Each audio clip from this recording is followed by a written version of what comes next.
Hello, and welcome back to another Daily Top 10's Top 10 video.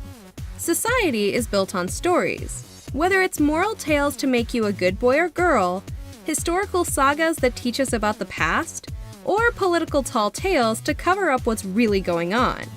And in the modern world, the gatekeeper of the stories are the movie makers. Yeah, in your Facebooks. If we wanted to use our imagination, we would have gone to art school. Movies take years to plan, and sometimes the pre-production alone can drag on for decades as legal battles are fought and scripts are rewritten. And the production itself can be hit by a never-ending amount of problems. So today, we're going to be looking at the top 10 movies that were never released. Lights, camera, no action. Actually, we have a little surprise for you. The Daily Top 10s have a lot of incredible unreleased videos. They're so secret, we haven't even written them or picked a title. But if you hit subscribe, you'll be the first one to know. Number 10. Empire of the Deep. Self-made movies are rarely successful, unless it's a classic, bedroom adventure.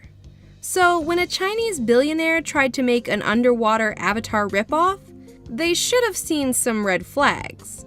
And when he rejected 40 scripts as none of them matched his vision, the red flag should have gone into mass production. He ended up sinking $208 million of his own money into this wet disaster, and still managed not to pay many of the actors and crew. Ex-Bond girl Olga Kurylenko was cast in the lead female role, and despite the huge budget, it looks like only $20 was spent on her mermaid outfit. The film spent 5 years in post-production, but still managed to look like it was made in the mid-90s, so it's still never seen the light of day. Let's just hope it stays on the ocean floor where it belongs. Number 9. Dune, Jodorowsky. This is often described as the greatest film never made, and there's a fantastic documentary about it called Jodorowsky's Dune, which we recommend that you watch. Jodorowsky is a cult Chilean-French filmmaker who made his name with 2 films called El Topo and Holy Mountain.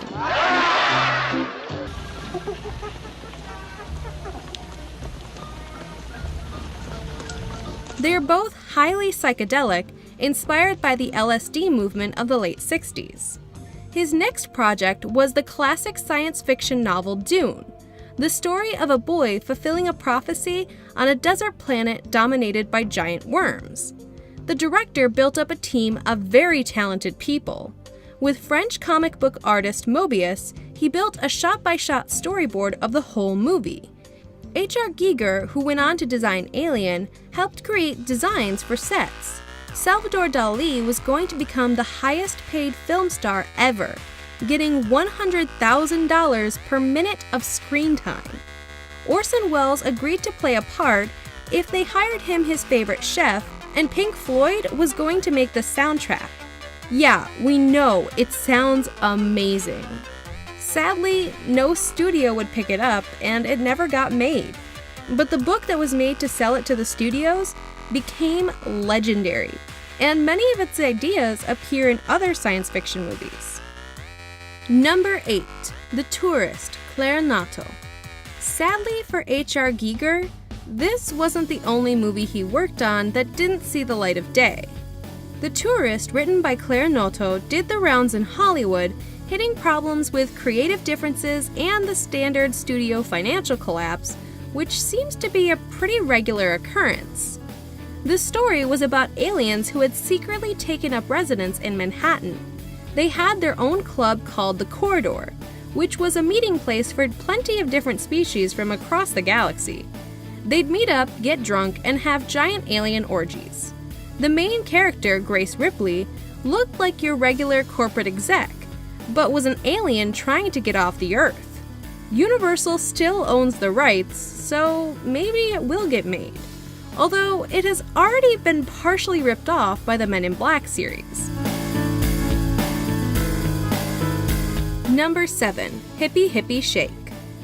Richard Neville was an Australian writer and editor, and used to run the satirical magazine Oz. His memoir was turned into a screenplay, particularly the part about how he came to the UK to launch the British version of Oz as part of the counterculture movement. The magazine ended up as part of a major court case for distributing an obscene issue. The movie was to star Cillian Murphy and Sienna Miller and had Bevan Kidron directing, who had previously led the second Bridget Jones movie. The film was mostly shot, but it never got released. The reasons are not entirely clear. Kidron left during post-production, citing artistic differences. It's thought, though, that some of the real-life people portrayed, such as feminist icon Germaine Greer, were not too pleased with the characters. Number 6. Don's Plum. Back in the day before DiCaprio was setting the world to rights and telling us all to ditch plastic and turn down the heating, he was less squeaky clean. It's no surprise that being young, rich, and famous, and handsome are going to make you do some things you might regret.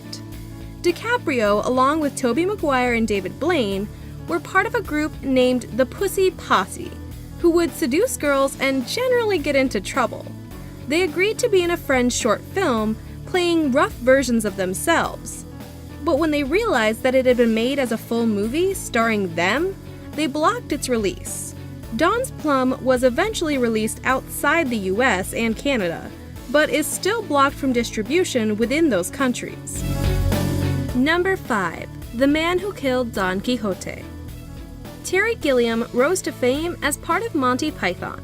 He then went on to establish himself as one of the greatest living directors, with classics such as 12 Monkeys, Brazil, and The Imaginarium of Dr. Parnassus. But he's also one of the unluckiest directors to ever work, with project after project being hit with major problems. He's had financial issues when studios have gone out of business. He's had 9/11 stop a film he was planning, as the apocalyptic tone would have been too much. And he had to deal with the death of his lead actor, Heath Ledger, who sadly passed away while filming Dr. Parnassus. However, the biggest disaster was The Man Who Killed Don Quixote, based around the famous Cervantes novel. The first shoot area had NATO aircrafts flying over it, and on the second day, there was a flash flood, destroying equipment and changing the whole landscape. To finish the job, the lead actor, Jean Rochefort, suffered a herniated disc and had to quit the whole project.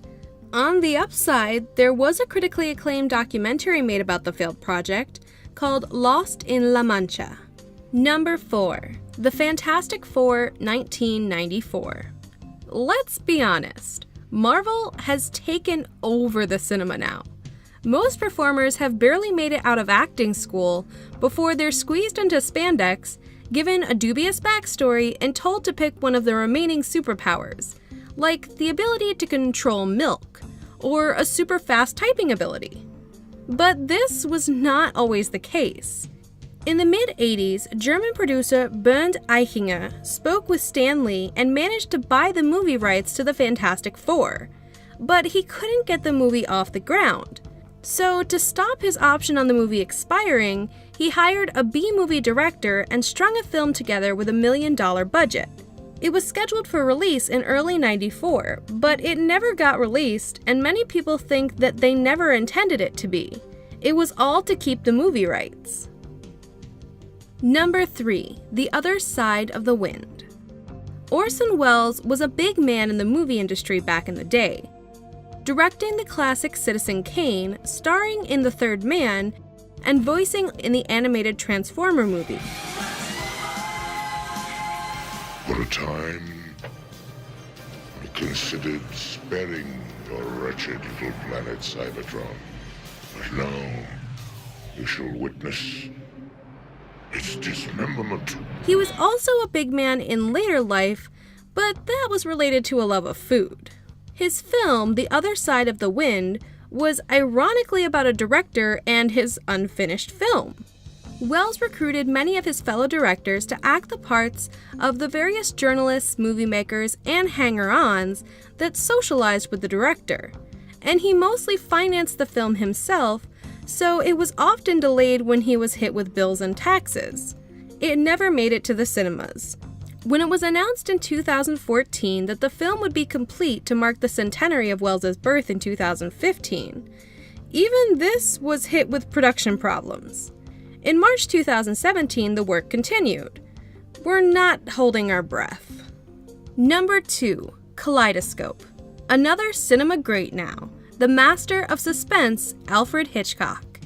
In the mid-60s, his career was on the decline, both in the box office and at the hands of the critics. So he decided to throw caution to the wind and make the nastiest film he could think of.